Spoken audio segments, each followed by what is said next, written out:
ಬಾಗಲಕೋಟೆ ಜಿಲ್ಲೆಯ ಬೀಳಗಿ ಪಟ್ಟಣದ ಹೋಲಿ ಸೇಂಟ್ ವಿಜ್ಞಾನ PU ಕಾಲೇಜಿನ 2026 ಫಲಿತಾಂಶ ಬಂದಿದ್ದು 2026 ದ್ವಿತೀಯ PUCಯಲ್ಲಿ ಪಲ್ಲವಿ ನಾಯಕ್ ಪ್ರತಿಶತ 92.83, ರಂಜನಾ ಕಟ್ಟಿಮನಿ ಪ್ರತಿಶತ 90 ಹಾಗೂ ನಜಬಿನ್ ನಾಯ್ಕೋಡಿ ಪ್ರತಿಶತ 87, ರಶ್ಮಿತಾ ಮಾದರ್ ಪ್ರತಿಶತ 87 ಪಡೆದಿದ್ದಾರೆ.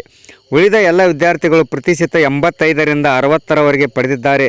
2025-26ನೇ ಸಾಲಿನ ದ್ವಿತೀಯ PUC ವಾರ್ಷಿಕ ಪರೀಕ್ಷೆಯಲ್ಲಿ ವಿದ್ಯಾರ್ಥಿಗಳು ಉತ್ತಮ ಫಲಿತಾಂಶ ಕೊಡುವುದರ ಮೂಲಕ ಕಾಲೇಜಿನ ಕೀರ್ತಿ ತಂದಿದ್ದಾರೆ.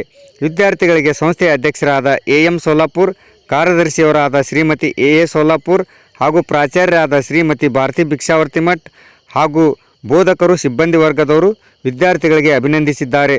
ವರದಿ ಸಮಯ TV K ನ್ಯೂಸ್ ಬೀಳಗಿ.